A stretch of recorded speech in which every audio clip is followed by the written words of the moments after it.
Okay. 5:30 వరకు school. నాకు school ఎప్పటి వరకు 5:30 వరకు. నేను ఎక్కడికి వెళ్ళాలి? 5కి వెళ్ళాలి. వనస్థలిపురం నుంచి మళ్ళీ ఇక్కడ గ్రౌండ్కి రావాలి.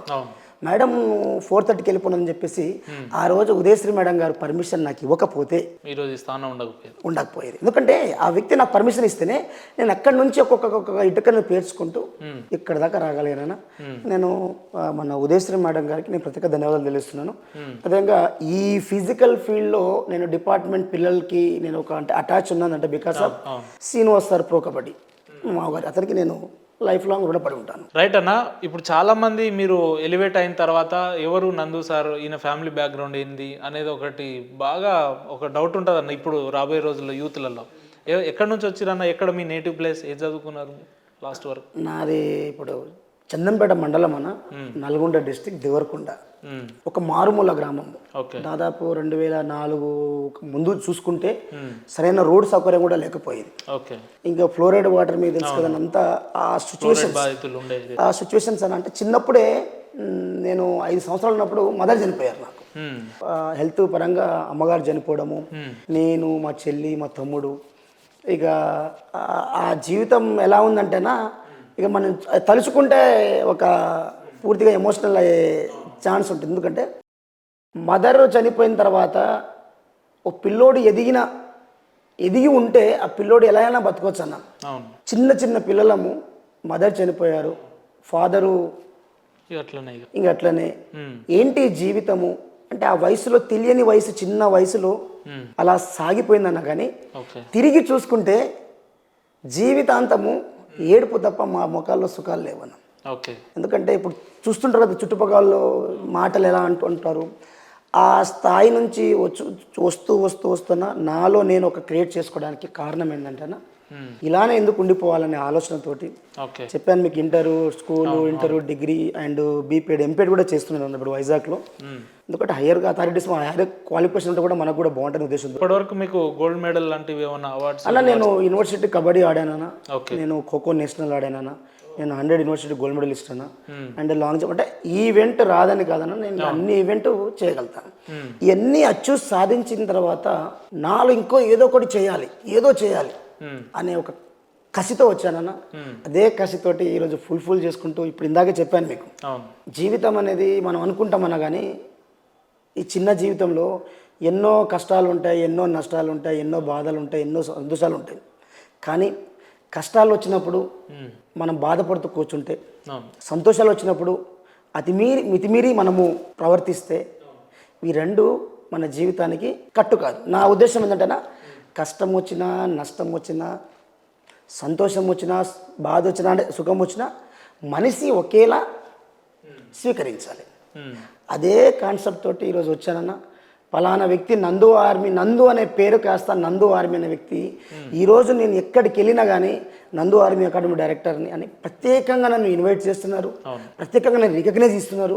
ఆ రికగ్నైజ్ ఇవ్వడానికి ఇంతమంది మేధావులు, ఉదయశ్రీ మేడం కానీ, ఉప్ప వెంకటేశ్వర అన్న గారు కానీ, అదేవిధంగా కొంతమంది మాకు సాయం చేసిన వ్యక్తుల్లో మా జాల నరసింహారెడ్డి కానీ, అదేవిధంగా కిషన్ నాయక్ కానీ, ఇప్పుడు చాలామంది ఉన్నారు ఇలాంటి వ్యక్తులు. ఇప్పుడు మీడియా మిత్రులు కానీ, మీలాంటి వ్యక్తులు కూడా కానీ, ఇవన్నీ వాళ్ళు మాకు సపోర్ట్ చేయడం వల్ల నాలో ఉన్న టాలెంట్ని గుర్తించుకొని ఈరోజు ఇక్కడ దాకా రాగలిగాను. ఫిజికల్ ట్రైనింగ్ కోసం మీ అకాడమీకి చాలామంది వస్తుంటారు కదా, వ్యక్తిగతంగా ఒక స్టూడెంట్ని చూసినప్పుడు మిమ్మల్ని బాధించిన సన్నివేశాలు, సందర్భాలు ఏమైనా ఉన్నాయి? అరే ఇటువంటి వ్యక్తులు కూడా ఉన్నారా అని చెప్పేసి బాధించిన సందర్భాలు ఉన్నాయా? చాలా ఉన్నాయన్న.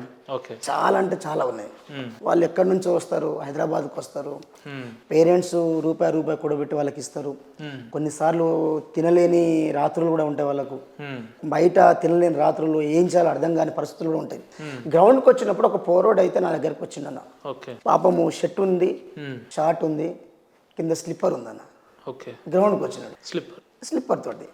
ఏంది బాబు అంటే నా దగ్గర లేవు సార్, నేను ఇదే అంటే ఇమీడియట్లీ ఏం ఆలోచన చేయలేదన్నా. అంటే అబ్బాయి శ్రీకాంత్ అనే అబ్బాయి ఉన్నాడు, ఇప్పుడు ఎస్ఐ ట్రైనింగ్లో ఉన్నాడు. అండ్ నా స్టూడెంట్ ఉపేందర్ అని, భాస్కర్ అని, వీళ్ళకి కూడా మాట చెప్పిన. ఇప్పుడు వీళ్ళకు ఈ బాబుకి రేపొద్దు నేను అమౌంట్ ఇస్తాను, లేదా మహాలక్ష్మి స్పోర్ట్స్ షాప్కి వెళ్ళి షూ ఇచ్చేసాను చెప్పేసి ఇమీడియట్లీ షూ, డ్రెస్ అన్ని తెచ్చిచ్చేసాను నేను. ఇచ్చేసాను ఇమీడియట్లీ, బాబుతో ఇమీడియట్లీ ఇచ్చేసాను నేను. ఎందుకంటే పిల్లోని చూడంగానే, ఆ పిల్లోని చూసిన తర్వాత ఒక్క టైంలో నా పరిస్థితి కూడా అలానే ఉండేది. అంటే ఒకటేనా డబ్బు వస్తుంది పోతుంది, ఒక పిల్లోడికి మనం సాయం చేస్తే ఆ పిల్లోడు 10 మందికి సాయం చేసే విధంగా చెప్పుకుంటాడు. ఆ పిల్లోడు కూడా నాతో జాబ్ సాధించిన తర్వాత ఒక మాట అన్నాడు, నాలాంటి వాళ్ళు సాయం పొందిన వాళ్ళు చాలా మంది ఉన్నారు, నేను ఇవాళ జాబ్ సాధించాను, ఇదే జాబ్లో నేను సార్ కన్నా ఎక్కువ మందికి నేను సాయం చేస్తానని చెప్పేసి అబ్బాయి చెప్పడం జరిగింది. అబ్బాయి ఒకటే కాదన్నా, చాలా మంది విద్యార్థుల దగ్గరకు వచ్చారు. సుమారుగా 30 నుంచి 40 జతలు షూ స్పాన్సర్ చేయడం జరిగింది. మీ అకాడమీలో బాధించిన సన్నివేశాలు చూసాం, లేదంటే మీ దగ్గర ట్రైనింగ్ అయ్యి ఒక ఉద్యోగంలో పొందిన వ్యక్తులు కావచ్చు, లేదంటే నా ఈ ట్రైనింగ్లో నాకు ఈ అంశం చాలా సంతృప్తినిచ్చింది, అది విన్నప్పుడల్లా నేను నా జీవితానికి ఇది చాలరా అనే ఒక ఏమన్నా ఉందా అన్న, ఆ కాన్సెప్ట్ ఏమన్నా ఉందా? చాలా ఉన్నాయన్న. అంటే కొన్నిసార్లు అన్ఎక్స్పెక్టెడ్గా ఉంటాయన్న. మనం అంటే మన పని మనం చేసుకుంటూ పోతాం. ఎవరు గుర్తించినా ఎవరు గుర్తించకపోయినా మన పని మనం చేసుకుంటూ పోతున్నప్పుడు గుర్తింపు అనేది అది ఎప్పుడైనా వస్తుంది, కానీ మన పని మనం చేసుకుంటూ పోవాలి. కొన్ని సంఘటనలు అన్న, ఈ ప్రియదర్శిని పార్క్లో కూడా నేను వర్కౌట్కి వెళ్ళినప్పుడు ఒక retired officer, Indian air force officer, నేను చేపిస్తున్న వర్కౌట్ని, నేను చేపిస్తూ వాళ్ళకి ఇస్తున్న మోటివేషన్ని అంతా చూసి ఆయన అబ్జర్వ్ చేసిండు అన్న. అబ్జర్వ్ చేసి నేను ఒక్క నిమిషం నేను మాట్లాడవచ్చా అన్నాడు. సార్ అయ్యో దేని గురించి సార్ అంటే, ఒక్క నిమిషం మాట్లాడాలి. తప్పకుండా సార్, అయ్యో మీలాంటి వ్యక్తులు మీరు సందేశం ఇస్తేనే కదా మాకు ఇంతకన్నా సరే ఏం లేదు సార్ అంటే మాట్లాడు. ఆయన మాట్లాడిన మాటలు నాకు చాలా అంత సంతోషాలు ఇచ్చినాయి. ఆయన అంటే మీ ఇన్స్ట్రక్టరు ఇచ్చే మాటలు కానీ ఆయన చెప్పే విధానం కానీ, మాకున్నారు కోచ్లు కానీ ఈ విధంగా చెప్పే వాళ్ళు ఎవరు లేరు, మీరు చాలా అదృష్టవంతులని ఒక మాట ఆ పర్సన్ అన్నదానికి నేను చాలా హ్యాపీగా ఫీల్ అయ్యాను. ఇంకోటి కూడా అక్కడే కట్ట దగ్గర కూడా సినిమా షూటింగ్ నడుస్తుంది. ఎవరు షూటింగ్ వాళ్ళు చేస్తారన్న, మనకు వాళ్ళని నిలబడి చూడలేం కదా. నా దగ్గర ఉన్న పిల్లలు నేను ఫిజికల్ ట్రైనింగ్ తీసుకుంటూ మోతున్నాను, ఇంకా రన్నింగ్ నేను చేస్తున్నాను. ఆయన అన్ని అబ్జర్వ్ చేస్తుంటాం. ఇక గ్రౌండ్ అయిపోయింది, నడుచుకుంటూ పోతున్నాను. నేను ఒక 4 పిల్లలతో నాతో పాటు ఉన్నాను, నడుచుకుంటూ పోతున్నాను. వర్కౌట్ అయిపోయింది, షూటింగ్ అయిపోయింది. నన్ను పిలిచి ఎక్స్క్యూజ్ మీ అండి, మీద ఒక సెల్ఫీ తీసుకుంటా అని చెప్పేసి సెల్ఫీ తీసుకొని నా గురించి చెప్పిండు ఆయన. అంటే ఇటువంటి కోచ్లు తక్కువగా ఉంటారు, కానీ ఈ పర్సన్ని చూసినప్పుడల్లా రన్నింగ్ ఇలా కూడా చేయొచ్చు అని చెప్పేసి, అంటే ఇందాకేనన్నా కష్టపడుతూ మనం ముందుకు వెళ్తే గుర్తింపు ఎలా అయినా వస్తాయని ఒక ఉద్దేశంతో నేను ఇప్పుడు ఇదే నాకు సంతోషం కలిగిన విషయాలు ఉన్నాయన్నా. చాలామంది ఎస్ఐలు సాధించిన తర్వాత కూడా వాళ్ళు కొన్ని ఇంటర్వ్యూలో నా గురించి చెప్పినప్పుడు అది నాకు చాలా ఆనందాన్ని ఇచ్చింది. ఇంకా మనం ఏదో సాధించాలి, ఇంకేదో చేయాలనే కాన్సెప్ట్. మీ అకాడమీలో ట్రైనింగ్ తీసుకొని వెళ్ళిన వాళ్ళు ఇప్పుడు అత్యంత పై స్థాయిలో ఉన్నారంటే ఏ క్యాడర్ వరకు ఉన్నారన్న ఇప్పటి వరకు? ఇప్పుడు ఈ తక్కువ టైంలో కదన్నా, మనం ఇప్పుడు 2016 అనుకోండి, 18 ఉన్నారు, సిఏ ర్యాంక్లో ఉన్నారన్న. ఇప్పుడు ఎస్ఐ అండ్ ఎస్ఐ అదేవిధంగా ఢిల్లీ ఎస్ఐలు అండ్ ఇప్పుడు చెప్పాను కదా మీకు రైల్వే డేలు, కానిస్టేబుల్, ఇంక ఇప్పుడు ప్రమోషన్స్ అనేది స్టార్ట్ అవుతుంది. ఇప్పుడు కూడా ప్రమోషన్ అనేది మొదలవుతుంది అన్న.